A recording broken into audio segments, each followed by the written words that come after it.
hina waitasi. Tami hina o nau rai hanga. Nā noi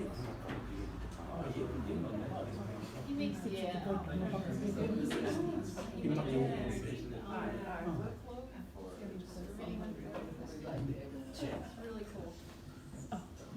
I gotta get there. Tēnā whāpau, kua kara pini mai tēnei angahi ki tēnei o Ngahuia o te Pūkōrero tuatahi o te tau mo te Koronga. Tēnei au e whakatūpira ana I tō tātou nei kōrero, engari ka tuku te rākau kia hauti mo te karakia.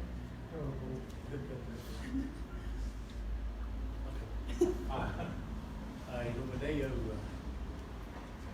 wate mai I tēnā ngā kura mo te tai rafti. Ko hina mai te tōre nei wā. I konei, I whāngā tia ngā mokopuna tamariki Māori, mā, Pākehā mā, I te wā kei te kura tipu.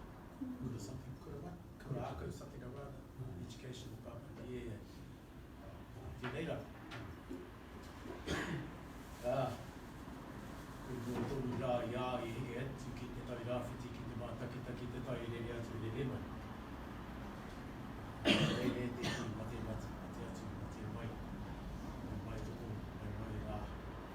Te kūmeni o tālu. Te rā ki tō whānau whānau e taunaki nei ā koe tā e te wā. Ka whai haere ake rā ki te whare e kia nei ko tā whirirangi. Anei te karakia.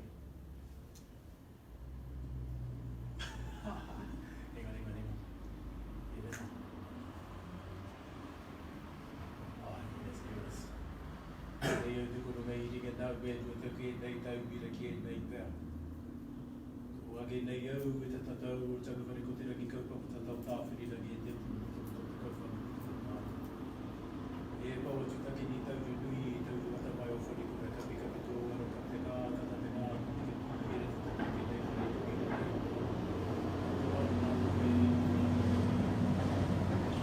E te kua tua uli e te kua tua te e te kua no wea kua rai mai.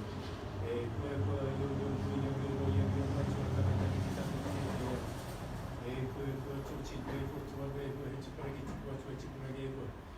koe ki wahu ki tapatapa tua rangi. E koe ki ngā rangi puhi ki ngā rangi nao wari ki rangi mamao ki rangi kātātaro tiri o rangi e iu e tā kiritia, tā ratipua, tā rātua, tā rangi e iu take whakaheki I tū wā, whakaheki I tā e tupu ere, e niho he rea heka te koronga ki a koe e tāne te hitu matarangi heke. Heke I roto I ope, heke I roto e tāne rūtau e. Heke o maharuru, heke o maharuru, rangi maharatu tā mārua. Māwe I tūua I te koronga ki taketaki ope, e pai, e tāne hautina. Tēnā koe hauti mo tō kariki I tēnei ahiahi. Ko Ngahuia tuku ngahi katu au he teuru mo te rā I te me pari konei Emery me Chanel nā reira ka tū au he manga no te rope o te Koronga. So kia ora everybody, I'm Ngahuia for those of you that don't know me.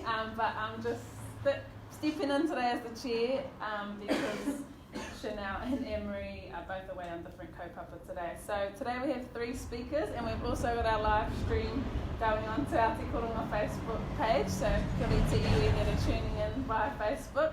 So there's 3 of us that will be speaking today and we're all completing our Ngā Pae Maramatanga internships over the summer, so over a 10-week period. So the speakers are myself, Ngahuia, Terina, who's going to be looking at Whānau approaches to water safety, and Ben Hanara, who's going to be looking at Tangaroa and the Maramataka. So we've got Ben up first, we'll just get him to come up and set up his kōrero. So how it's going to run today is the kōrero are 10 minutes each, followed by a few questions, but we thought we'd just save the questions to the end and sort of run it with all 3 of us as kind of a panel. But if you have any burning questions that you think you might forget by the time the next speaker rolls on, then just feel free to end up. Ka pai. So I'll let Ben introduce himself.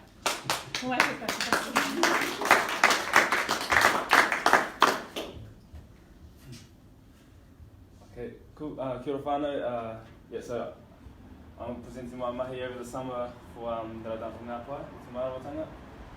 And so originally it was entitled Tangaroa Tangaroa Atua Human Movement, and so that was based off, that worked off my dissertation that I completed last year, and then I kind of wanted to bring it down to just kind of narrow it down a bit more. So, and I've been interested in the Maramataka for over the last year. I've just been flown around, so I decided to jump to there. But yeah, ko te mea tuatahi ko wae, ko kairana ki te manga, ko ngariro te awa, ko mai te marae, ko taki te muti waka, ko ngā te hine mani te hapu, ko ngā te kahungini te iwi, ko Benjamin Demetrius Hanara tukunga, no hiratanga ki te kauwae a maui ahau. Yep, so from Hawke's Bay, and that's my whakapapa, and just to give you a background of who I am, where I'm from, and so I just mentioned this because some of the knowledge, there's different knowledge of Māori history and mythology from different areas, and so the stuff that I've used today is based off stuff from that and yeah, so just a brief outline. I'll just give a brief introduction of the kaupapa, the aim and the purpose. I have a wee kōrero about hauora Māori, so Māori health. Then I'll go on to give a wee kōrero about Tangaroa, the Maramataka, and then I'll introduce. I've done a table just to help me understand it a bit more, and then a wee chart just to, again, just help me make sense a bit more of the connection between Tangaroa, the Maramataka, and Māori health.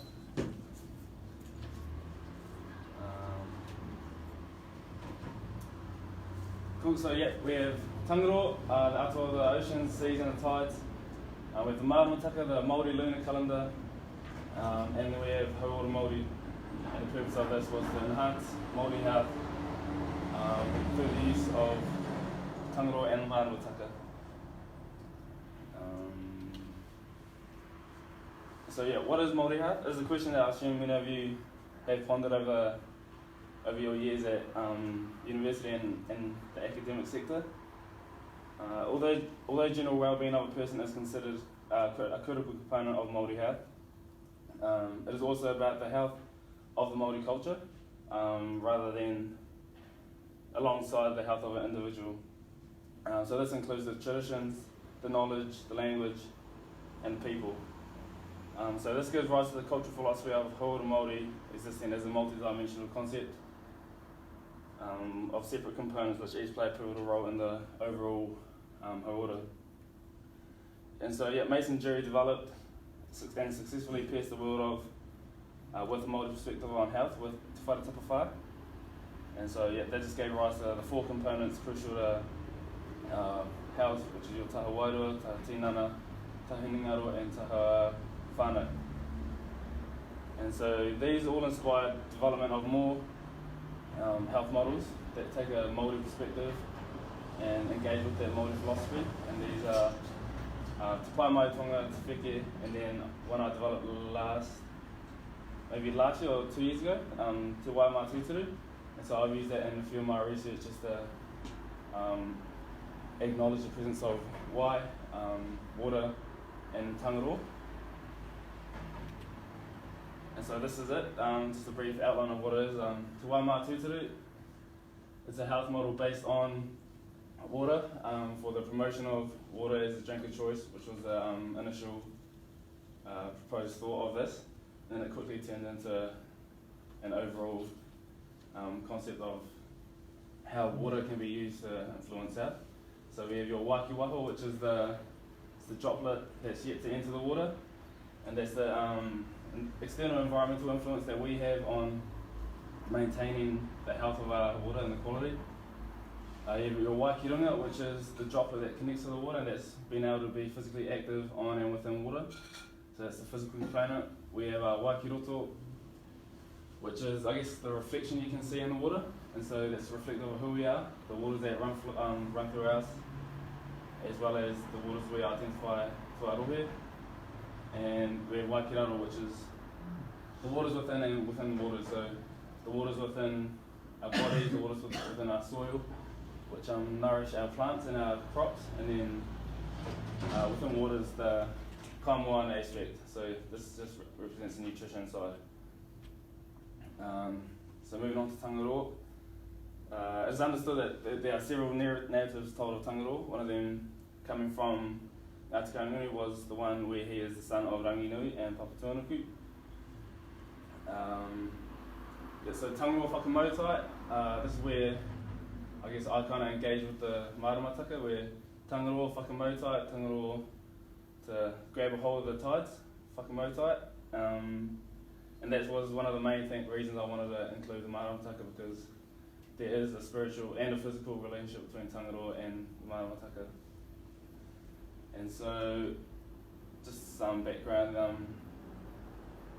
Tangaroa, there's many narratives. One was that he was appointed guardianship over the seas alongside Kiwa, known as Te Moanui Kiwa, the Great Ocean of Kiwa, and Koko.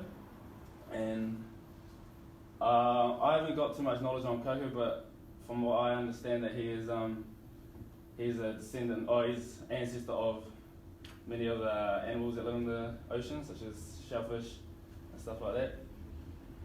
And so and then there's the narrative of how he's a son of Rangatahi, and he's the atua of the ocean. And then there's also the kaitahi Pūkōrero, which I think fits into this quite well as well, where he's the husband of Papatuanuku and further portrayed by Rangatahi. But so the main focus of this was just Tangaroa whakamautai is the control of the tides. So the Maramataka. The Maramataka is the Māori conceptualisation of the lunar calendar and follows the moon through its phases during the lunar month. The Maramataka is an environmental aspect of the world, which, as Māori, help us understand the natural environment and how to interact with it. It gives us insight to how we can run key horticultural, agriculture and aquacultural processes. The word itself is translated to the turning of the moon, a literal representation of the moon changing through its phases. And so Māori life was and is still very dependent on the Maramataka, and there's no mystery that the moon, alongside the sun, has a significant effect on the Earth's water, as it is a key controller of the tides. In saying this, 70-80% of the Earth, much like our physical tinana or our bodies, is saturated with water through oceans, seas, rivers and lakes. Therefore, the Maramataka should be understood as a key effector to the life sustenance as well as energy flow throughout the world. So Tangaroa and the Maramataka. It is important that within research we understand that Tangaroa, as the atua of the oceans and tides, has a strong relationship both physically and spiritually with the moon and the Maramataka. The Maramataka helps us look at how to understand the world as Māori, how to interact with it, and how we can use it to our advantage to better Māori health. Although the moon is said to have influences over the sea because of its large capacity, we cannot rule out that it does not affect our day-to-day lives.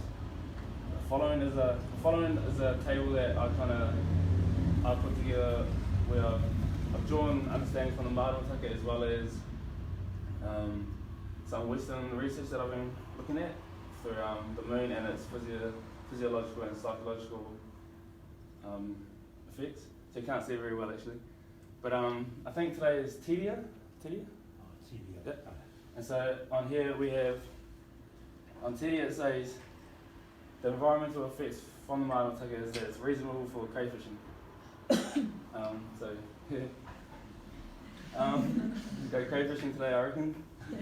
But then if we look alongside the phases of the moon, and some westernised research suggests that, well, yes, it is a blank canvas, and does give rise to new beginnings, and there's abundance of potential, and there's going to be an oncoming of energy flow. So if we just go down to the full moon, around Ako Nui, because the moon is at its biggest, it has the biggest gravitational pull on the water, and therefore there's staple food in the sea, there's bountiful crops. This being because the soil is saturated because of the effect that the moon is at its largest. So this kind of just helped me write a bit more, with a bit more understanding between the connection of a westernised view of phase of the moon and behavioural gestures and environmental effects. And so the following is this one. So I just made this, I guess, to summarise it a bit more.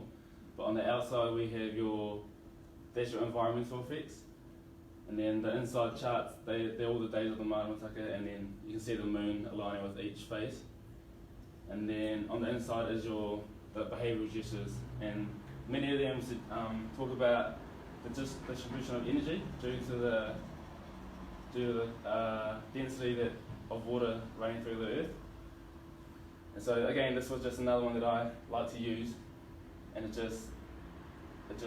impacts how we can not only live in relation to the environment, but how we can live as humans and understanding why we feel in a certain way because of the effect of the Maramataka on not only the environment but ourselves. And so I want to keep developing this because I was actually going to print it off so you can spin it and just keep track of it a bit more. And then so just a quick recap. Both have a critical role with energy and energy distribution and energy flow throughout the waters and throughout the soil. And I believe energy flow throughout our bodies as well.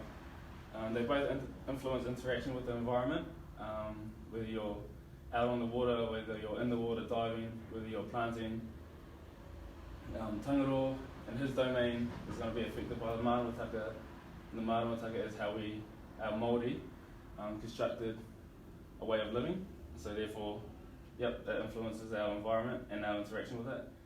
And because of that, it will influence our interaction with health and well-being and how to maintain in a healthy state with understanding the relationship between Tangaroa and the Maramataka.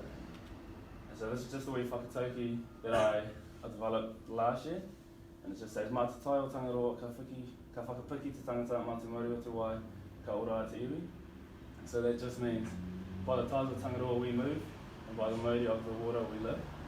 So it just acknowledges Tangaroa as a key component of how we form our day-to-day lives, and then just the overall impact that water has on keeping us alive. Kia ora, I think that's the one.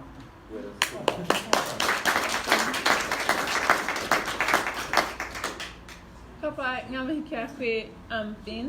I'll just ask Terina to come up and start setting up her presentation. In the meantime, does anyone have any burning pātai out there for Ben while Terina gets set up for her kōrero?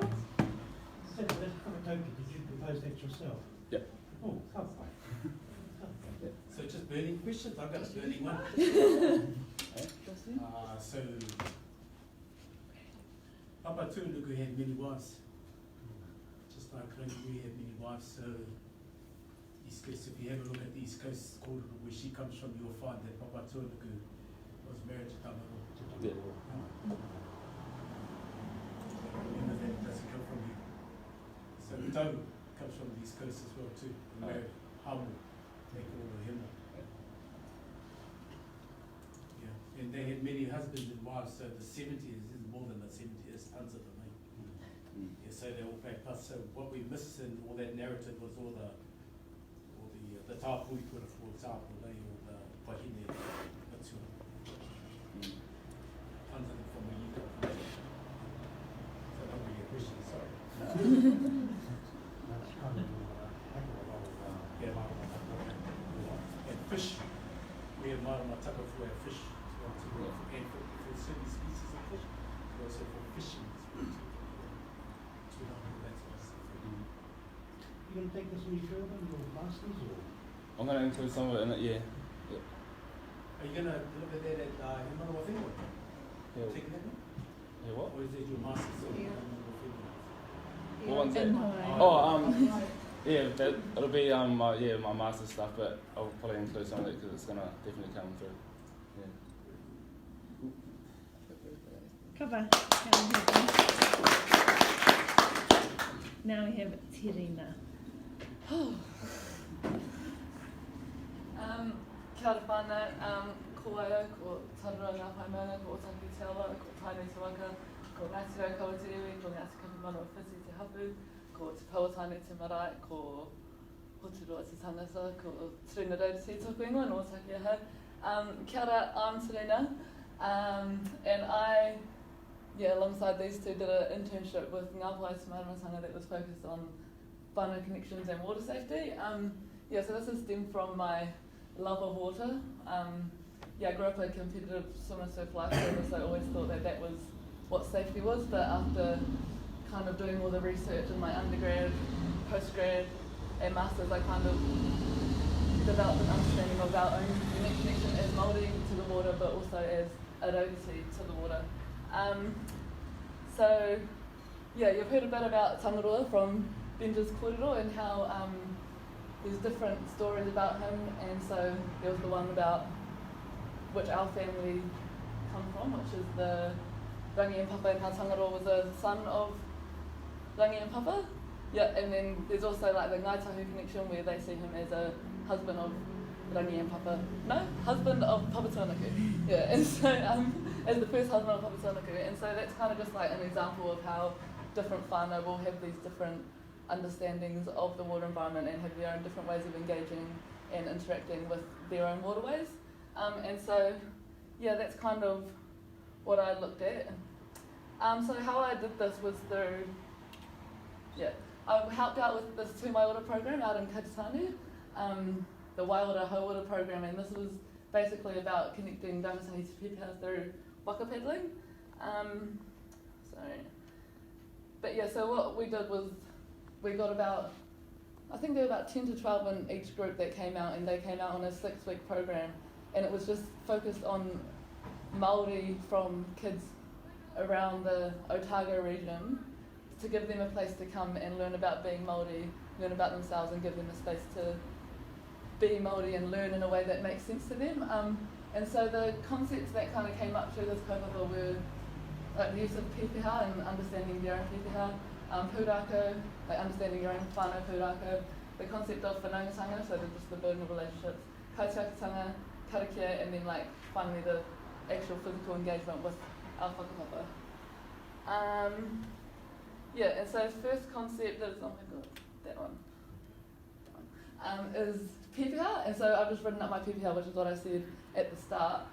This was something that they all came in, some of them came in and they knew it, and they were real confident with it, but some of them came in and they like had no idea and it was a bit scary. So what we did for the ones that weren't actually quite sure was that we let them use like Hauteruriku as their initial waka, which was like the waka that was on that first photo.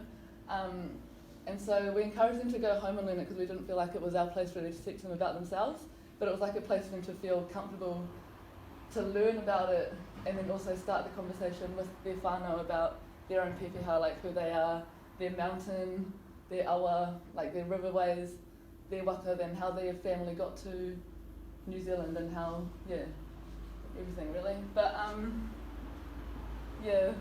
that's pretty much that. The next one was, pūrākau. This was another way that we got them to like connect with their own stories. So Brendan had heaps of stories, of course, like he knew lots. But something that they also did was that we encouraged them to go and learn about like what their whānau does with the water. So we would teach them like the skills to like paddle on the waka and things like that, but what was important was that they took that and then went home and learned what their whānau actually does as well. So like we kind of gave them a broad thing about like the creation stories and things like that, and like when they come in and be like, oh, this is my waka, then Brendan would have like a little kōrero about their waka and something. So it just kind of gave them stories so that they could feel like a sense of belonging, engaging with Hauteruriku and engaging with the waterways out of Kaititanu. So it was pretty much just, the purpose of the pūrākau was just to hope that they would like engage in their history and be like proud of themselves and proud of like the deeds and things that their ancestors did to get us to where we are today. The other one was whanaungatanga. So this was like the concept of building relationships. So that this was like, it was between each other. So like the way we did it was through getting them to like introduce themselves, do the pepehau and stuff like that, just to see if they had like connections between each other, like realise that they actually came to New Zealand, the same waka or whatever. But it was also with the relationship with the waka and like their like knowing how to do it and like working together to like get the waka moving, getting it across to the spit and things like that, and also building their relationship with the water environment. And so this was like also a big part of being safe in the water too, and like looking out for each other, getting to know like the waterways and making sure that they're like quite comfortable in the area. Because another thing that we did when we went out was making sure that they would see the difference in the water every time they came. So they'd come like 6 times. They had like, well, I think it was 6 sessions each or something. And so Brendan would like put out a little rock and be like, we're going to go out, and when we come back, we'll see where the water is. And so like they'd come back from after doing all their paddling, and they'd come back and the rock would be gone because the water's like gone deeper. So that was just like a way to show them that like the water changes even in like the 10 minutes that we were out paddling and things like that. But yeah, so that's just mainly about like building that relationship and a connection so that you feel more comfortable, because there were a lot that were also like frightened of the water, and so they'd come and they'd be like, no, I'm not doing it, and you'd be like, no, like, okay, but like if you want to, you can jump on it, it's pretty safe. And so a lot of them would like come and be like, nah, but then by the last one it would be like raining, and they'll be like, no, let's go, and you're like, oh, okay, like, okay, cool. But yeah, so that's a real good one. Kaitiakitanga was another one that we got them to embrace. So that's just like the guardianship over the place and over their stories and over like respecting the water and respecting themselves. So we took them out planting too, which was really cool.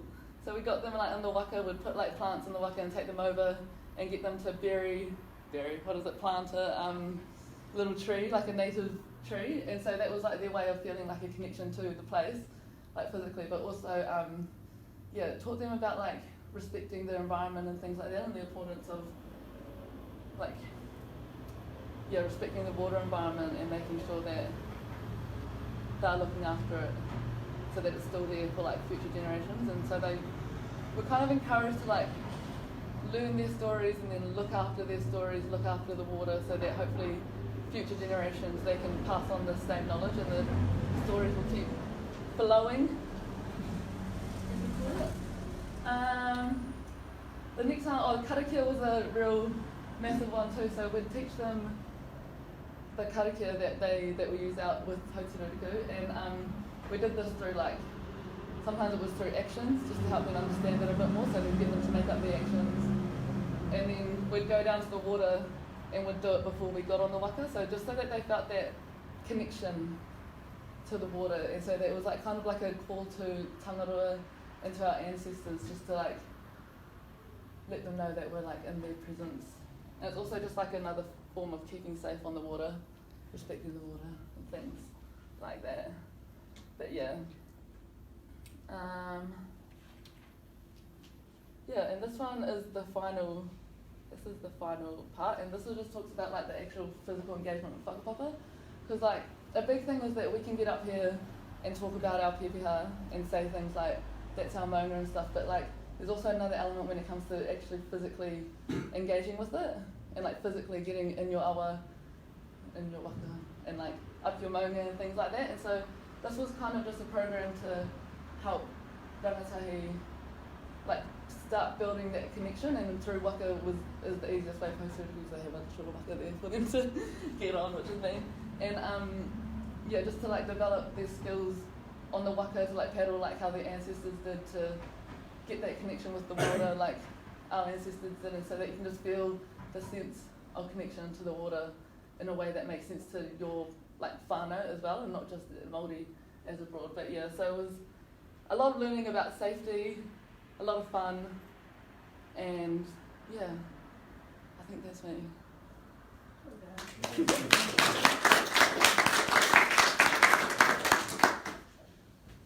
Ka pai. Does anyone have any kōrero or questions for Terina? I'll just set up myself. Just a quick question. How were the children selected or themselves? Yeah, Susie went around to all of the schools, and because they only had like a certain amount of funding, she had to start somewhere, so she just targeted the Māori kids, so the kids that had whakapapa and stuff like that were in the school, so just like the Māori kids around, I can't remember what, it was like Oamaru, Dunedin, I don't know how far up we went, but yeah, just like around the Otago region, yeah. So they come in once a week? Yeah, pretty much. I think it was for like 6 weeks. Yeah, over just like the November, December, October period. Yeah.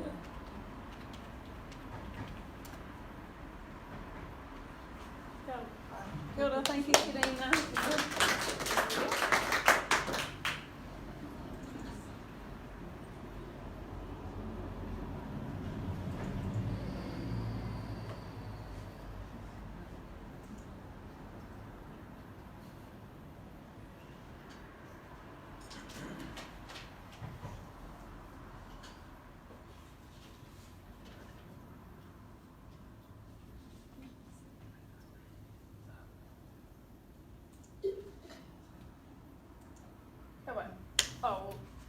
Kia ora no tātou, ko te kai kōrero whakamatunga I tēnei rangi, ko tēnei tōku kōrero o te rā, ko Tangaroa rau, he waka Haurua, he waka Haumaru, ka tika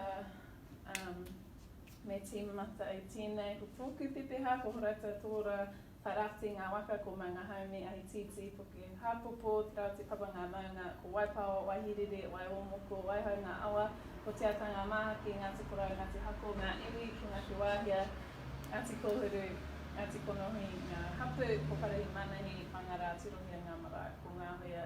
Tōku ingoa no te tarawhiti ahau. Kia ora anō everybody. So that was just me formally again introducing myself to you all. So I whakapapa to te tarawhiti on my mother's side and to Hauraki in Te Paero, tirohia through my koro. Let's go back to that first one. So my internship alongside these two over the summer was under a sort of our broader kaupapa of Tangaroa, which encapsulates a lot of the Māori water safety mahi that we're doing.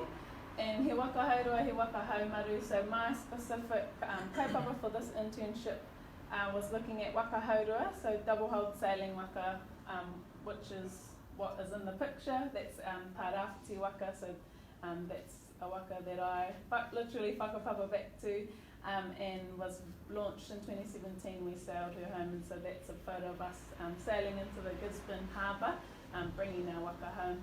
And so my kaupapa was looking at the broader kaupapa again of water safety, but in the context of waka Hourua. So for the presentation and for the report that, so as part of our internships alongside the May we've been doing to produce a research report, and so that will go and sit with Ngā Pae with the Maramatanga. So just for my presentation I've set it out exactly the same as how my report's set out, and in writing and coming to know the kōrero that I was dealing with over the summer, I sort of aligned the report and then this presentation with, I guess, steps you could say of a waka Hourua voyage. So he timatanga, a beginning, so that is the introduction, which I'll go into next, and that's sort of in terms of a waka Hourua, if you're setting out on a voyage, then you obviously need to have a beginning or a start point or somewhere where you're setting out from. So that part of the report looks at the, I guess, context that this research sits within. The next section, he rapunga whakaaro, a philosophy, so looking at the methodology that guided the whole research and what I implemented within that. He mahi te whakatere, so that is looking at a sail plan. So when you're going out setting out on a voyage, you need to have a plan using charts and using all the things you need to use to get to where you want to go. So I aligned that with the methods of how I was going to carry it out. He whakapapa, a genealogy, so I use whakapapa as a tool in this research, and I'll talk about that more, but for this, the literature review, I aligned it as a whakapapa just to signal the importance of, you need to know the whakapapa of the literature and the space and the research that you're working within in order to move forward. I use and carve out the new space which this research is intended to fill. The next section here, wānanga, is around the discussion, so aligning that with a place of learning, and a lot of wānanga in terms of discussion and new ideas emerging happens when you're on board a waka Hourua. So I align that with the discussion, which looks at the participants' responses and all of their kōrero that they bring into a wider place of wānanga. And the final section is he tauranga waka, a place to leave our canoes, and so that just signals I bring together all the findings in there, and it just I thought it nicely fitted with a place to leave our canoes, because it's sort of a place for, at the moment, where the rest of these ideas can sit, but then they need to be taken. Just like Waka need to be used often, these ideas need to be taken further and used and expanded on in order to create more space in this Māori water safety. Papa, so the beginning or start point for me personally, like Terina, I grew up on the east coast in Raureti, and so this photo is actually taken on board that Waka out just before you get into into Te Ranganui-a-Kiwa. And so for me, this mahi is about, I started as a waka ama or outrigger canoe paddler, and then got into waka hauora or sailing canoes through my connection with Hauteruku, ki Pukorero actually, in 2014. And so that's personally how I'm connected to waka hauora, and all of my, I guess, background in the waka space sits nicely along water safety, which is a kaupapa that we're really trying to drive as a rōpū. The researching context and significance, so as many of you guys will know, and it's talked about often, I guess the negative side of this is around Māori representation and drowning statistics. So historically, Māori have been overrepresented in drowning statistics, and a lot of the work in the Māori water safety space talks about a number of the things that actually Terina and Ben have covered in their kaupapa, where we have a long-standing, unbroken connection to the water and to all of that different atua that they talked about. So why is it there's an anomaly there where lots of our people are losing their lives in the water? So in lots of our Māori water safety research, we don't like to dwell too much on that because we'd rather highlight the really important and really awesome things about our connection to the water, and then what is within those things that can keep our people safe. So the aim of this research was to look at examine perceptions of Māori water safety, specifically within the waka hauora context. In the Tairāwhiti region, which is where I'm from, and my waka, and around the motu. So in terms of this research, I used a kaupapa Māori approach, so as all of us within Te Koronga use that, I guess, as a standpoint and a foundation for being able to work with and understand our data from who we are as Māori. And then using whakapapa as well, so just a little kōrero there that's sort of a culmination of some of the ideas of those authors, looking at how whakapapa can be both a repository of knowledge of our connection to the environment, but then also a framework for research. So within this research specifically, I looked at it as everything's a whakapapa, so there's a genealogy for everything, right? So a genealogy for our connection to the water, a genealogy of these canoes and where they emerge from, as Terina was talking about, those initial waka that brought our tupuna here, and then how can we see these as a modern day conceptualisation of that. And so it's a really interesting whakaaro that Terina brought up about the kids that Hauteruku are working with, enabling them to call waka such as these Tairāwhiti, Hauteruku out in Karitane, being able to stand and in their pepeha acknowledge that as their canoe. Papahotu talks a lot, who's drives a lot of the waka hauora movement in Aotearoa, talks a lot about that, wherein sometimes it can be harder for, especially our rangatahi tamariki, to imagine the takitingu waka, to imagine the horatu waka. But when they've got those actual, real, living waka sitting in front of them, like Hauteruku, then that can kind of stand out for something that they can identify themselves with. So in terms of the plan, or what I was actually doing over the internship, so I did a review of literature, so looking at, so the next slide will talk about the different aspects of the literature I looked at. Looking also at, as brief as I could, this is a 10-week internship, so whakapapa pūraka mō tiatia. So I didn't look at all of those specifically, but there was an element of asking the participants how those certain elements of oral tradition can hold messages for water safety.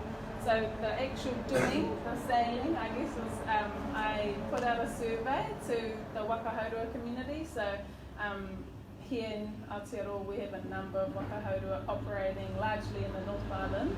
And so each of those rōpū or whānau, we're all part of one interconnected whānau waka hauora, but each of those specific canoes have their own Facebook page and community where they operate. So I put the survey out to them to answer some questions in order to examine this kaupapa Māori water safety.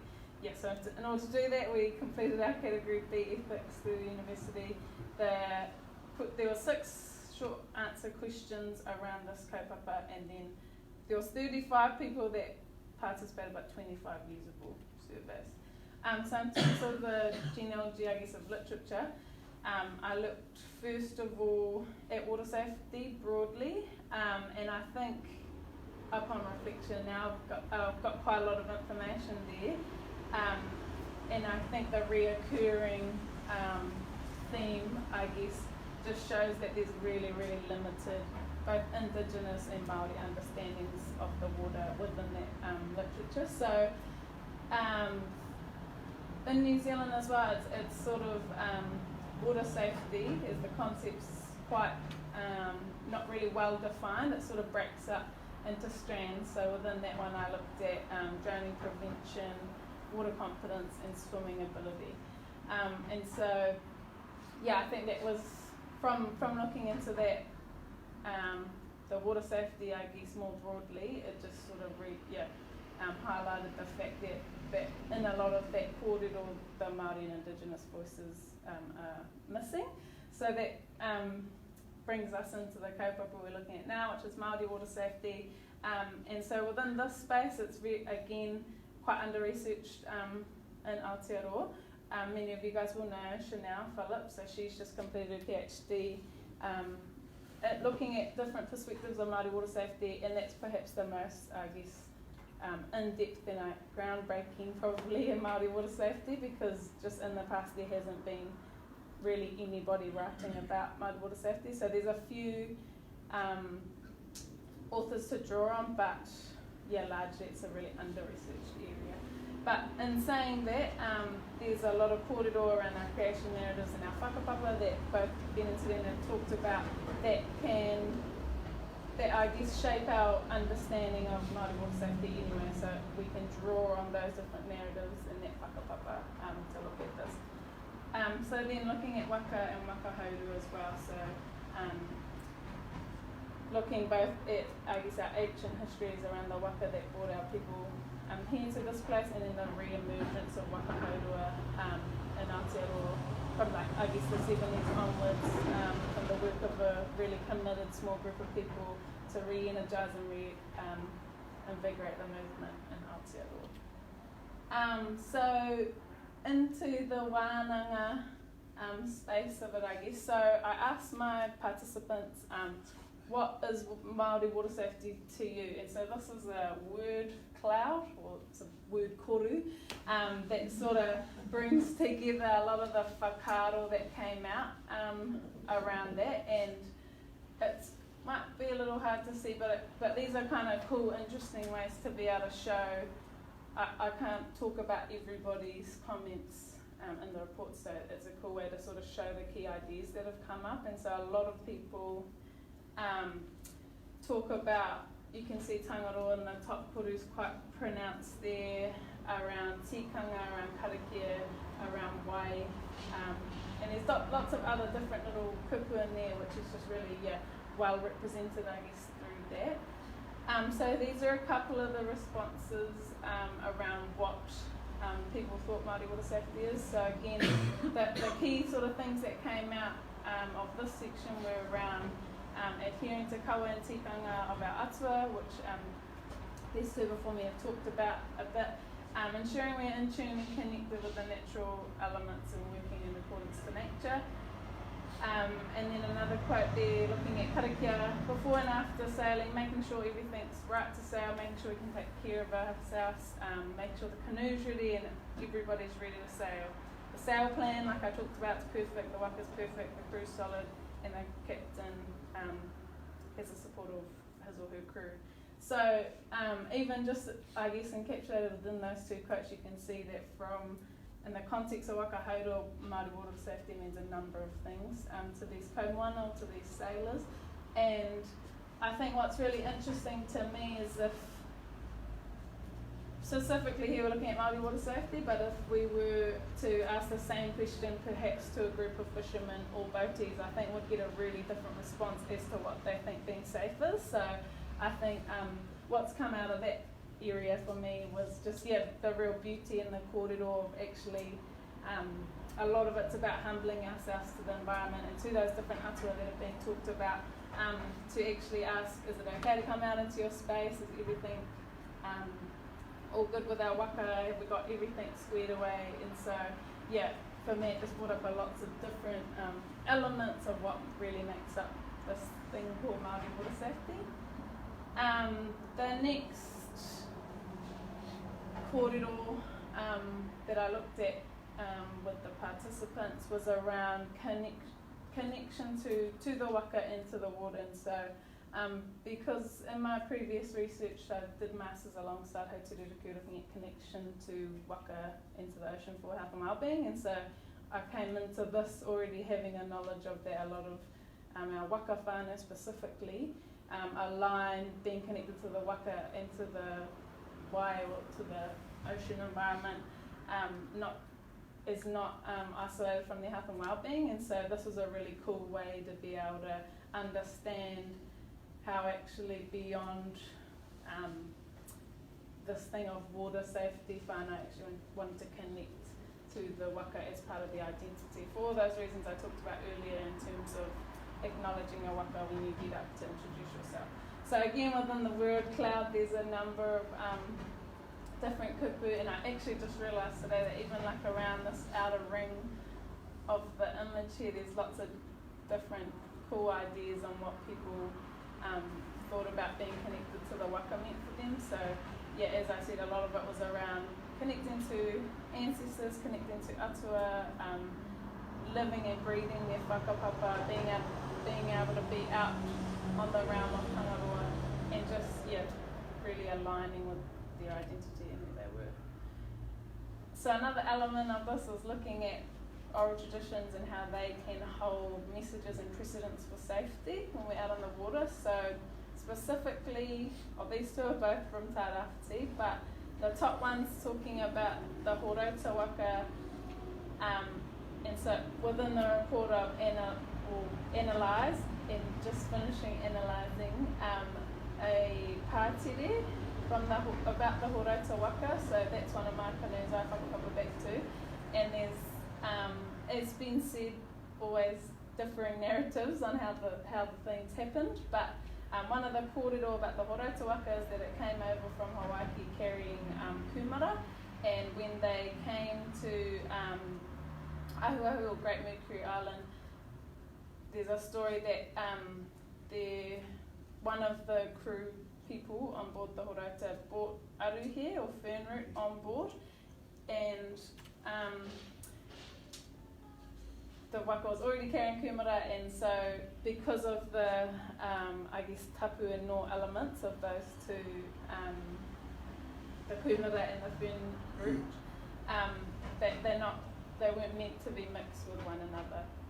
And so Jay from the Raureti waka here talks about the rotting of the kumara tubers, which were the most important element that the waka was carrying, and possibly the hull of Hourua, so possibly rotting that hull.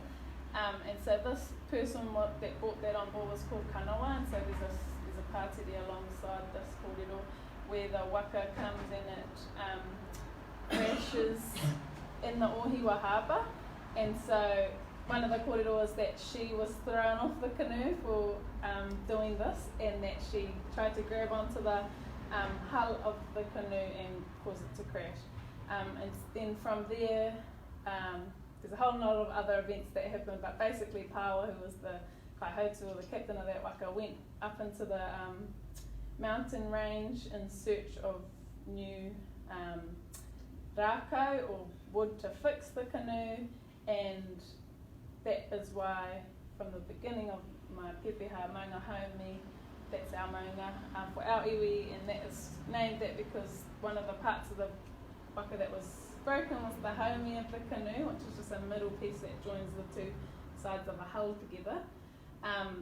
He found the rākau on top of that maunga. He created the awa, floated the logs to fix the waka. So that all, I guess, is a really, whakapapa Pūkōrero specifically from the East Coast. And I guess if we get back to the root of it, it's around the aspect of safety there is around the mixing of tapu and no, and the breach of tikanga that happened there, which then caused the waka to be unsafe. So I think if we bring that into a modern day context, as the participants said earlier, around making sure our wakas are safe and making sure everything's on board where it's first of all where it's supposed to be.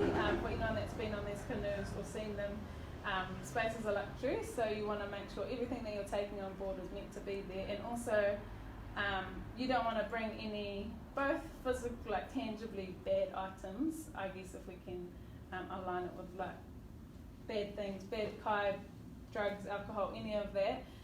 But then also spiritually, what everyone's bringing on board. We don't want to be bringing any, anything bad spiritually with us, because then that could compromise the safety of everybody on board. So that's just an example there of how you can use those really old kōrero to actually teach water safety today. And so it was interesting, hearing some of the other participants and their kōrero around what they drew on for pūraka, whakapapa, mōtete when they're on board. So this other one's about atohunga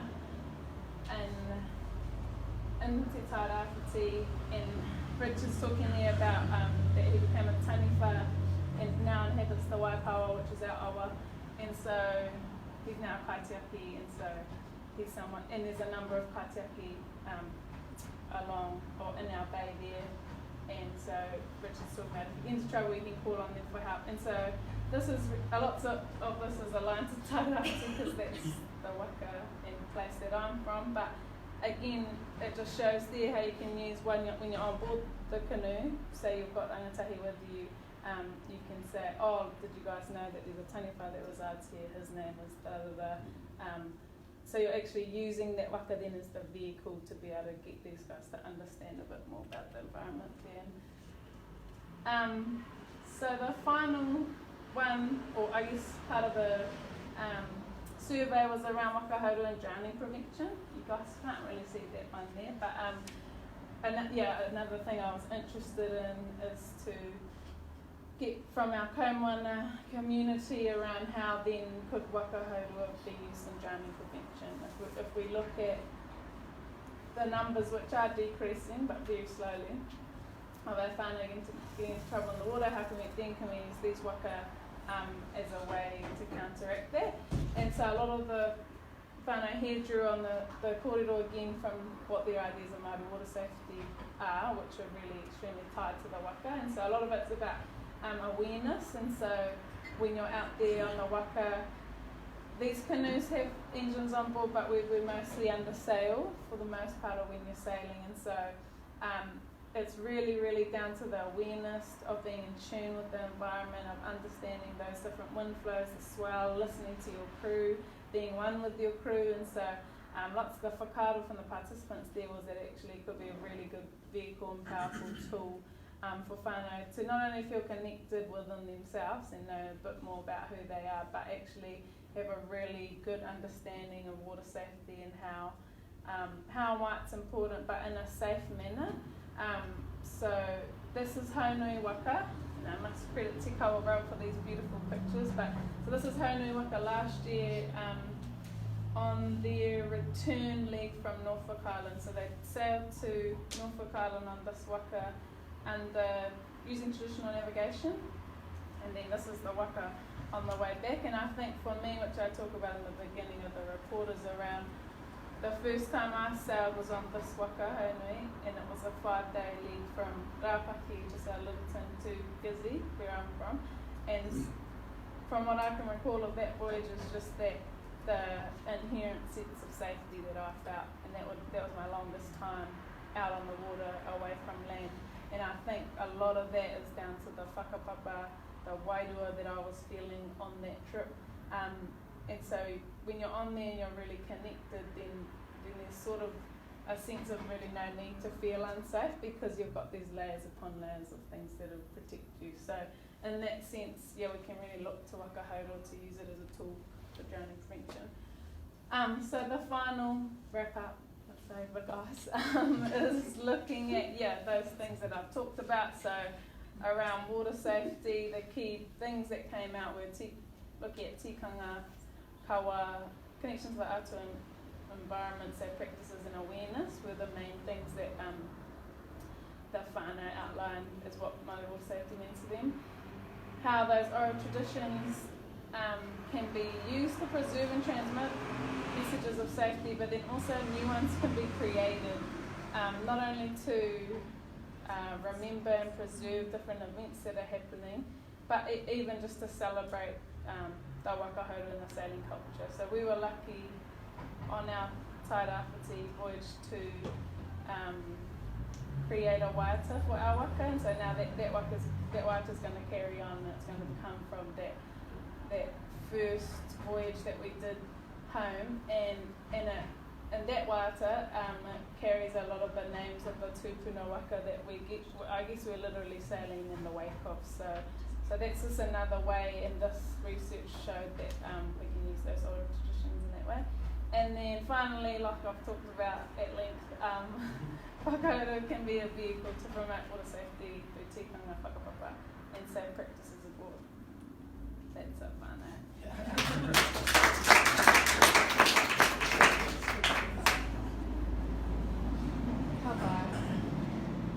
I'll get my two co-presenters back up, and if anyone has any partais from that, and then or any other things they want to ask all of us as like a panel, or we'll come in. Kia ora, Pete. Yeah, Ngahuia. Thank you, Pat. Thank you, Ben and Terina, for Koronga.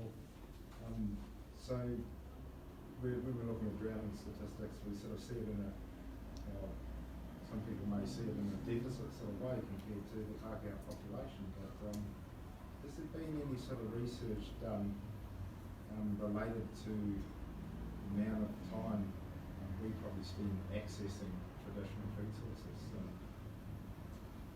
Because we're out there in the water doing stuff like that, and, particularly my age group's a bad statistic. Sometimes, last year I've probably had 3 situations where I put it on quite quickly. It didn't, but it's because we're out there doing it. Yeah. Is there sort of research that you know of that looks at just, in comparison with the amount of time we spend in the water gathering compared to, say, other people doing it? Kia ora, Pete, for that question. So Pete's just asked about, in terms of those drowning statistics, is there any information collected on the amount of time whānau are spending in the water? And the answer to that, Pete, is no, not really at all. As I was talking about the whole space, I guess, of Māori water safety is really under-researched, and then in terms of those statistics, they're quite problematic in that sense, the point that you've just made, where there's not a lot at all really research of the amount of time whānau spending down at the water, what people are doing down there.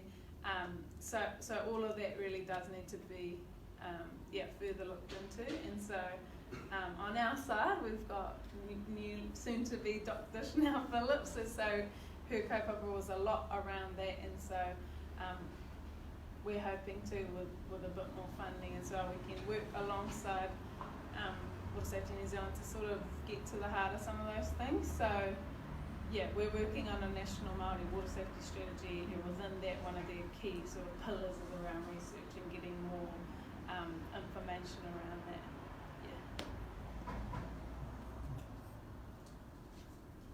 Kia ora. That's like I've seen her for the last 5-6 years, and she's improved the heat. I was looking at the whakapapa of the literature that you use, and I know all those authors, and none of them ever recite the whakapapa. What you need to go and have a look at is Mita, 2009, it was chapter 6, verse 6 of the Mochiti, as the whakapapa of Tangaroa. What the full whakapapa, but there's another unpublished piece as well too that actually has the whakapapa of Tangaroa. Not enough of our people actually recite that whakapapa. So we don't actually position ourselves within the water space because we don't know the whakapapa. Just don't. So while we go into the water, we do not acknowledge the whakapapa Tangaroa or Kiwa. That's what they need. You need to hear you recite the whakapapa. Kia ora. I'll have a conversation all day. Just come on. I have a question, purely outside of interest. But what do like viewers or maybe viewers Waka people deep in the Waka world? How do you kind of think about sailors? Just as an implement of the Waka, because it doesn't have a like how do you kind of understand that part of the Waka? So, in terms of our sails, and I guess that's a cool depiction of them. So each of these are the different canoes on Do they have their own names? Does the sail have their own? Yes, so Ra Matua refers to the main sail, and then Ra Tauaki refers to the mizzen sail, and so yes they do, and I guess the uniqueness of Waka Hourua sails, so these are the waka lined up on the Te Mana o Te Moana voyage, and so these are our two, that's Haunui there, and that's Hini Moana. And I don't think Te Mata Maui, but on Te Mata Maui's canoe there, their sails are karinunu in o Mawahine. So yeah, I guess in answer to that, yes, they do, and they're really, really important, and so there's a lot of kōrero on board the waka around the care of the sails, and so I guess in the context of your mahi as well, that would have been extremely important considering the different materials they would have been made out of, but yeah, definitely, and so that's a really important part, like everything on board the waka in terms of maintenance and making sure everything's squared away and looking at after it all is because, yeah, like our sails is really the main way that it's going to get us home and get us anywhere. So there's a really, really huge focus on being able to understand how they work, how to look after them, and be really good kaitiaki of your sails.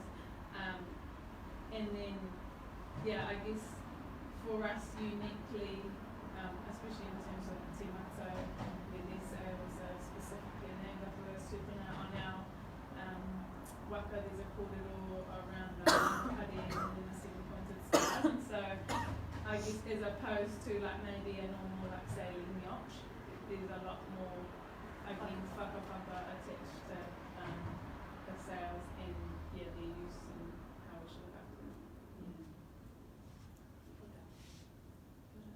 Ben, got a question? Oh, actually, just an observation. One of the observations I made about the Maramataka is when our ancestors performed rituals. You'll find that it occurred in the Tangaroa face. So one of the pūrākau you should have a look at if you want to have a look at that sort of stuff is the one around Pukorero, his ancestor. Kupe taught him. It was evident that Kupe taught him the karakia to release the waka from its moorings. It was also evident that Kupe had an access to esoteric knowledge as well too. So he says, this is what you must do. But the other thing I found about interesting about that story is when they went against conventional wisdom, they found a different way of being able to do that. That's where Ahi gets his name. So I think this you don't think this is used as new knowledge emerges and begins to change the way that our ancestors did as well too. So you don't have to be afraid of this.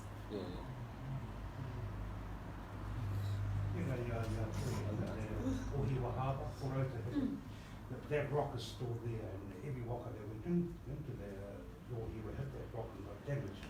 The only person who, to my knowledge, avoided that rock was Dick Busby. He swerved at the last minute and did something. So his waka, Teodin was the only one that hasn't smashed on that rock. Does anyone else have that? Oh. Yeah, Ngahuia was speaking about the kaitiaki ma mai immediately went to my kahunu side, te more more. Is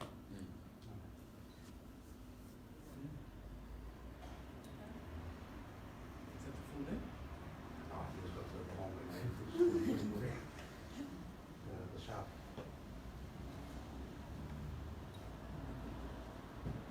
Cover. Does anyone else have any Pūkōrero questions?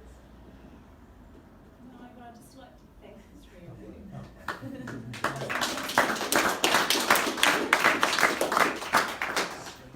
Yeah, to go the way, bro.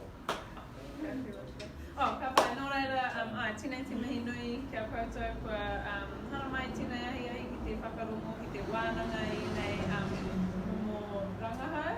Me koutou hoki, te hunga e hono mai ki tā mata whakamata ko te koronga. Nā reira, amari tēnei ka huri tātou ki te kai. Nā reira, matua wai mau te karuki mo te kawa.